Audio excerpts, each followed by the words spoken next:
What's up guys, John here and welcome to Baltimore Retro Gaming. In today's episode, I'm going to show you guys the 10 best shoot 'em ups on the PlayStation 2. Now, when I think about shoot 'em ups, I definitely think about systems like the PC Engine or TurboGrafx-16, however you want to look at that, and the Sega Saturn. Now, there's another system that's got loads of awesome shoot 'em ups that you might not think, and that is the PlayStation 2.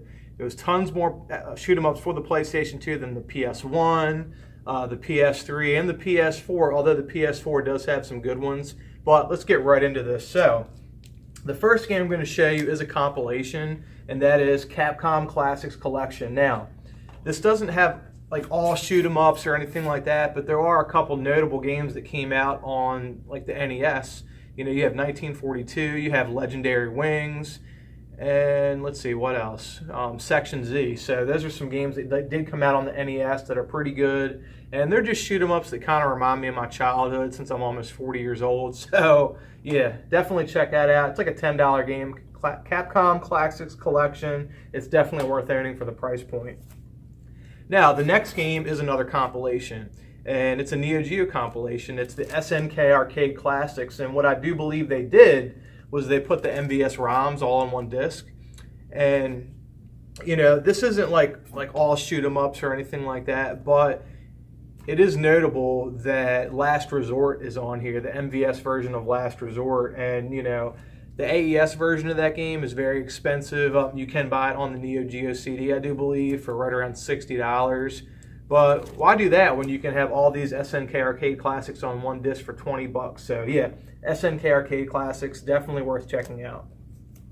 Now, this next game, I actually own this on the Sega CD, and this is one of the last games that Working Designs actually put out. And this is a treasure game, and that is Silpheed. And this shooter isn't by any means isn't the best shooter out there, although this version of this game is way better than the Sega CD version. And it's cool that Treasure put their little artistic flair on this game. And this is a very cheap game. This is like a $15 to $20 game. And it's got like the foil cover and everything. It's a Working Designs game. But it's pretty crazy that a Working Designs shoot 'em up is only like 20 bucks. But yeah, it's definitely worth owning. It's worth putting in the collection. Silpheed for the PlayStation 2. Definitely check that out. Now, this next game, there are some shoot 'em ups on the PS2 that are worth a ton of money, or the PS1 that are worth a ton of money, or the people, I don't know, for whatever reason, they cost a lot. And this is one of those games that I feel like should cost a lot, but it's definitely cheap. As a matter of fact, I have 2 copies of this game, so if any of you guys want a copy, reach out to me. I'll be happy to hook you up, do a trade with you, whatever. And that is R-Type Final. Now, again, this game doesn't do anything new to the genre, but if you like games like R-Type Delta, you're gonna be really familiar with this game. It's kind of like R-Type Delta.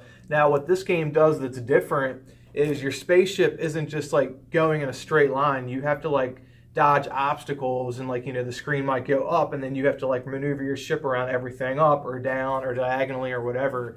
So, and it's got some pretty interesting bosses that fire bullets, pretty slow. So you have to like maneuver around all the bullets. But yeah, this is like a $10, $15 game. Definitely worth having. Definitely check this out. R-Type Final on the PS2.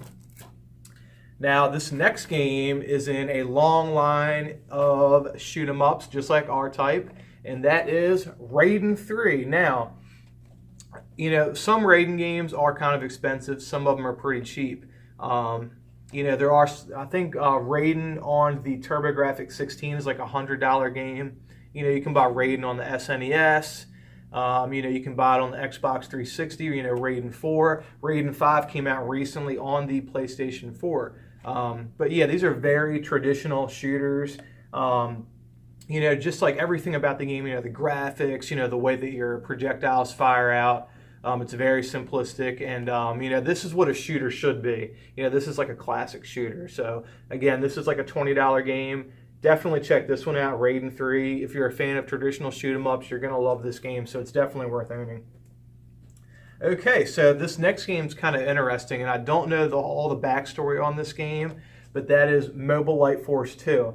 Now, I recently found a copy of Mobile Light Force 1 on the PlayStation 1, And, you know, come to find out that that's actually Gunbird 1. They named it Gunbird. They named Gunbird 1 Mobile Light Force for the PS1 over here in the US. In Japan, it was called Gunbird.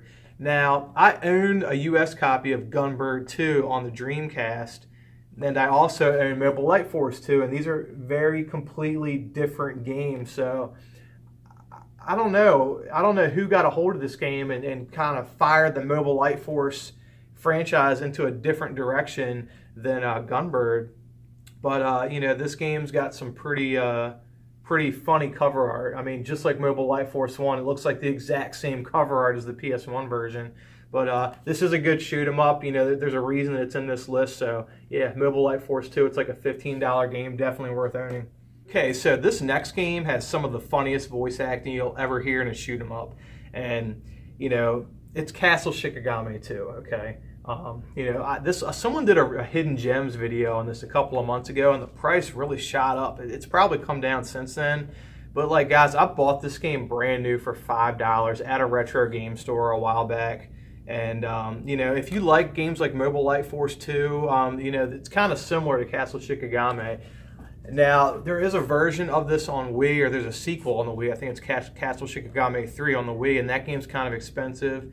But you can probably find this game for right around $20 or $30. And guys, it's got the funniest voice acting. If you like the voice acting in games like Mega Man X7, like that whole burn it to the ground, burn, like, you'll love this. And it's my understanding that Japanese voice actors had to recite English voice acting lines in this game. So hearing them do that is like, it's hilarious. So yeah, Castle Shikigami 2, definitely check that out. Now, this next game isn't import. Now, if I had it my way, this whole pile would be nothing but me showing you imports, but I know that not everybody's into import gaming, not everybody owns a Japanese PS2, and not everybody has a swap disc that they can use to do the swap disc trick to play Japanese video games. But for all of you that thought that Thunder Force 5 on the Sega Genesis was the last Thunder Force to come out, you would be sadly mistaken, because here we have Thunder Force 6. Now, I think this game is probably one of the pricier ones I'm going to show you. It's really good. It kind of reminds me of R-Type Final in kind of a weird way, but with much faster gameplay. You know, if you like games like Radiant Silvergun, where you can kind of like choose like the different weapons or projectiles that you use to fire your enemies, this game's pretty similar. I would say that this game would have more in common with, if any of you have played Macross Scrambled Valkyrie for the Super Nintendo, that's probably the best Super Nintendo shoot 'em up you will ever play. It's a Super Famicom game. It's an import, but the way that the projectile system is it reminds me of that game. They're very similar. But yeah, guys, actually, if you could learn anything from me today, buy yourself a copy of Macross Scrambled Valkyrie for the Super Famicom. It is one of the best shoot 'em ups on the planet. It is so good, and this game really reminds me of that. And that's why this game is so high up on my list. I think this is number 3 in my list. And at number 2, this is actually a compilation. This is a really good compilation. There are some great shoot 'em ups on here. God, you have G Darius, Darius Guidance. You have the Super Nintendo, or not the Super Nintendo. You have the PS1 and the Sega Saturn versions of Darius. There's so many great. There's arcade shooters on here. There's so many great shoot 'em ups on here. Guys, you need to own this game, and that is Taito Legends Volume 2. Man, it says on here there's over 35 games on one disc. Like, I mean, God, look, if you see this game, buy it. It's a $20. I bought this at a retro game store for $20. Like, I'd have paid $100 for this game. This game is so good. There are so many incredible shoot 'em ups on this game. You know, just do yourself a favor, look into this game, buy it if you see it. It's totally worth the money. Taito Legends Volume 2. If you like shoot 'em ups, trust me, you need this in your collection. This game is incredible. Now, this last game, I picked it up recently, and it's so good. And it's for a series that I'm not the biggest fan of, and that is Gradius V. Now, I own Japanese copies for PS1 and PS2 of a lot of other Gradius games. And the Gradius series is a very traditional shooter series. You know, the gameplay is nothing crazy. Your ships don't do anything spectacular. Everything's very basic, and it's very traditional. And that's not a bad thing if you're a fan of the shoot 'em up genre. Now, what this game does is Treasure, actually, I think Treasure had something to do with this game coming out. I don't see it on the packaging, but I do believe... Oh, actually, it says a treasure of intense shooting action right at the top of the back of the game. So, yeah, from what I heard, Treasure, they got their hand in this game. And my God, the graphics on this game are incredible. One of the first scenes in the game when you start playing is you're in like outer space and you see like a silhouette of the planet Earth in the background, and it is like absolutely breathtaking. So this game is like right around $50. I mean, I paid $50 for this game and I don't regret it at all.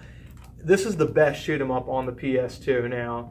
You know, arguably, you know, other people might say other games are their favorite. This is just my personal favorite, and there's a reason why it's at the top of this list. But if you see a copy of Gradius V on the PS2, definitely pick it up. So guys, those are 10 shoot 'em ups that I believe are fantastic on the system. Now, I do own many more. I probably own 30 or 40 shoot 'em ups on the PS2, and I wanted to pick the cream of the crop, the best on the system. Now, keep in mind, there are some Japanese imports that are really good. Some of the more notable are Gigawing Generations. You know, you have Gumber 1 and 2, a version of that came out on the PS2 in Japan. And, you know, Choaniki. You know, there's so many other good shoot 'em ups that came out on the PS2 over in Japan. So many so that it's definitely worth you guys actually buying a Japanese PS2 and importing the games, because they're not all super expensive, although some of them are. You look at Gigawing Generations, for example, that's like a $150 game, but, you know, it doesn't have shit on Gigawing 1, I mean, for the Dreamcast, in my opinion. That's my favorite. I like it better than Gigawing 2. But regardless, these are the best on the system, in my opinion. I only wanted to show you guys games that I own physically, and hopefully you guys will, you know, reach out to some of your local stores or try to find some of these games online. Well, guys, thanks for watching. Now, remember to like this video. Remember to subscribe to the channel. Until next time, guys, peace out.